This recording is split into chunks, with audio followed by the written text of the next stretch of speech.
Isn't it rich? Are we a pair? Me here at last on the ground, you in midair. Send in the clouds.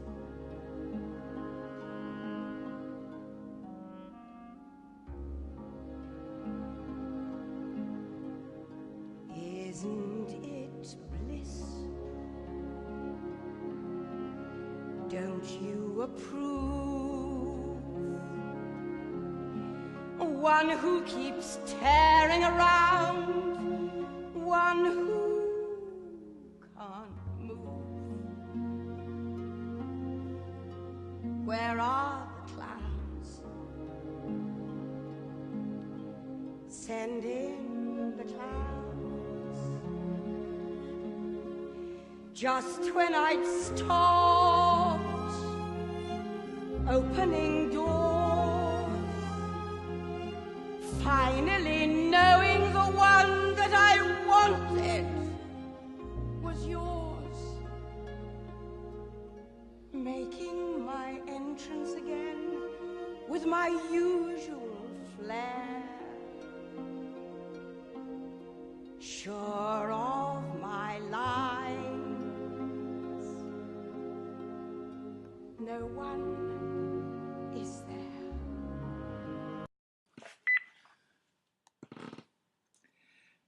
Asserting our common humanity distinguishes between fundamentalists who can be all right and fanatics who aren't, between those guided by dogma, which can also be all right, or by devilry, which is not.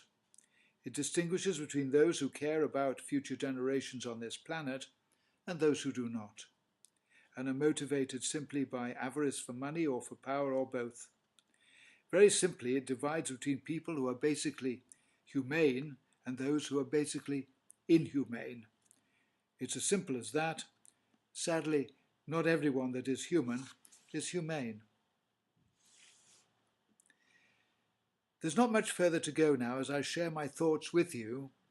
Stay with us just a little while longer. If I think about humanity, I have also been thinking too about God. Along with about half of the world's population, I believe there is a creator. I sense that many people feel the need of a faith because it explains the beginning and the end of existence. It helps them to live with themselves and to seek forgiveness when they need it. It provides a sense of community. It is the source of solace and strength in the face of adversity, and it gives a set of values to live by. It is about birth and death, pain and guilt, and about loyalty to the tribe. But one of my closest friends is an atheist, and he asserts that his values and those of the many people like him are at the very least as worthy as those founded upon a religious belief. And it reminds me of the blood that has been shed over the centuries, and to this day, with all the frenzy that comes only from religious fervour. As he is a retired senior officer from within the fire services, with the dedication of that service, he must have a point. So, I pose the question, with the arrival on our shores of many representatives of the world's faiths, in what is largely a secular society, how are we all to live peaceably together on our small and crowded island? As one teacher put it to me when I asked her how she dealt with the very many faiths represented in her school, in Leeds, she said, "We celebrate everything." That must be much better than celebrating nothing, and much more likely to lead to social cohesion. A number of years ago, I heard the following proposition, which I endorse here. If there is one God, it shouldn't be outrageous to suggest that for billions of people on this planet, there are many paths to him or to her, just different routes up the same mountain, and that each one is equally and totally valid. The strength of individual belief underpins the validity of one. It does not undermine the validity of another. No single way is exclusive, although Judaism, Christianity, and Islam all find words to suggest that theirs is. If they have that belief, isn't it time for them to shed it? A compassionate God, in his wisdom, must have some continuing discretion as to whom he admits into his presence. I just cannot believe that God has favourites. There has been, still is, too much suffering caused by those who believe this. We are dealing here with the infinite. There is no edge to the universe. The concept of God should reflect that, and religion should reflect it too. I'm happy to echo here the sentiments that others, much more learned than me, have expressed. Most recently, Chief Rabbi Sir Jonathan Sacks in his book The Dignity of Difference. God is not one, but 1 to the power of n. N is infinity, and 1 to the power of n is still 1.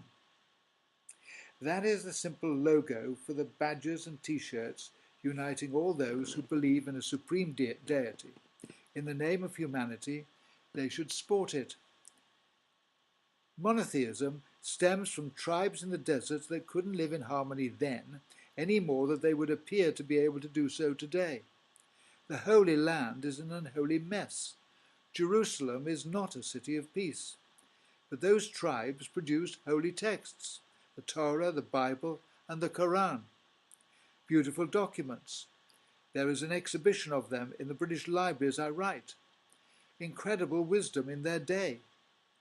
But they contain militant passages right for their day, but out of sync in our global world. They were written when the sun went round the earth, not the other way round. They predate Copernicus, never mind the Hubble telescope, and all the scientific discoveries of our times. Further, there are some things we are not given to know for sure, or at all, and so many things scientists do not even know now.